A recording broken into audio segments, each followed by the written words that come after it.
Добре дошли в моето видео. Правим се на ютубър ден втори и днес ще ви покажа. Ще се опитам просто да влогвам процеса, в който рисувам. Днешната идея е да нарисувам два бухала на едно дърво. Но сега експериментирам малко с моя стил, защото аз реално още не съм намерила изцяло моя стил на рисуване. Но смесвам много работи, смесвам по-реалистично с по-интересни такива антиреалистични същества и неща. И сега ще се опитам да... Сега вече направих скицата горе-долу на бухалите, защото смятам, че скицата е чак толкова интересна. Честно казано, забравих да снимам. Но да, да кажем, че не съм сметнала, че скицата е достатъчно... че скицирането е достатъчно интересно. Бухалите са два, не е много реалистични, не е много нереалистични и просто ще сложим, сега ще почна да ги отсветявам, ще сложим някакво синьо фонче, давай! Общо взето, това ми е скицата за сега, още може да я пипнем. Сега снимам с телефона си, сега снимам с ръката си, нямам още някаква рамка, защото нямам някакъв държач. И да. Така че ето я скицата. Сега малко ще я поизтрием и ще снимам как започваме с боята.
И така, мацаме си.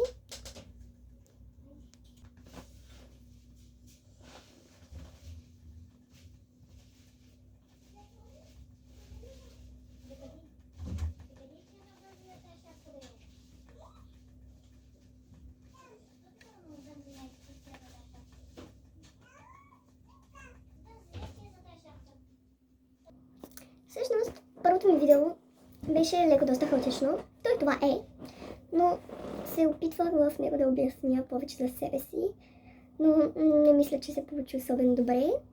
Така че днес ще опитам пак. Не мисля, че най-вероятно няма да кача другото. Не знам, ще видя. Така, аз съм Плами.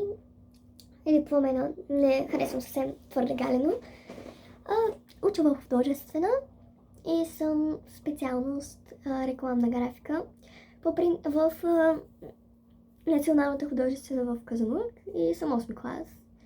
Общо взето това е, но по-специфичното за мен е, че реално аз исках да бъда специалност изящник, обаче на изпитите за приемането в училище не успях да взема пълният брой точки и следователно оптимална оценка. Имах 5,50, а не 6,00 и заради това не влезнах в изящни изкуства, но и сега малко срещам не че затруднения, се справим добре по моята специалност, нали, но просто от време на време срещам някои тързания, защото все пак не е мечтаната ми специалност, но Рисуването си е моето нещо, аз обичам да рисувам и си рисувам извън училище, както в момента. Много е трудно да се снима процеса на рисуване и не мога така да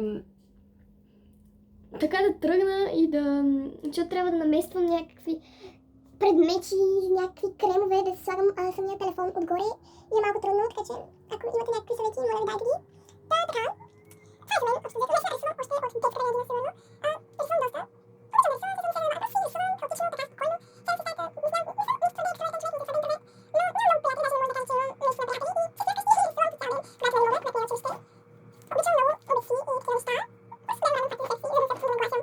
Аз може да рисувам процеса по рисуването и сега съм телефон и няма някакви модели, някакви лош камер. Между другото, това са ми обиците, първите ми обици, които си правя сама, от глина, нали, боядисах ги с акрилна боя и горе с лак. И малко тормози баща ми за мънички с клечки, да ми ги прокара нещата. Кажете ми какво мислите, малко яричко поколение, какво мислите за тях, аз лично знам, че много ме разпочва. Но майко, аз между другото, майко и баща ми казаха, защо не започнеш да продаваш някакви обици и такива неща. Не знам, възможно е да се случи на по-нататък. Кажете ми какво мислите вие, харесвате ли дизайните? Аз си направя за себе си, на мен това ми харесва като слънца, като такива петна, аз така го усетих, така исках да го направя за себе си. Но искам да правя просто за някакви приятели, примерно за гощак ми по-български, аз много я харесвам, тя носи такива много шарени обици, мисля да й направя някакъв подарък, да й направя някакви обици. И така, кажете ми какво мислите, смятате ли, че да си направя, да правя някакви, не да ги продавам, поне да направя някакви снимки, да кача онлайн на тях. Мога да пратя на някой от вас, ако иска, случайно ако достигна това видео от повече хора, някой ако му хареса, може да измислим нещо да му пратя някакви обици. Да, кажете в коментарите, наистина съм навита. Почвам сега да се правя на ютубър, така че... И така, нека да видим какво се случва нататък с рисунката. Време е наистина сега да си порисувам самичка и да видим какво ще се случи. Ще дам някакъв апдейт по-натам, защото наистина не е много приятно така да нагласиш и да рисуваш, така че гледам надолу към рисунката. Ще видим какво ще стане, ще ви покажа после.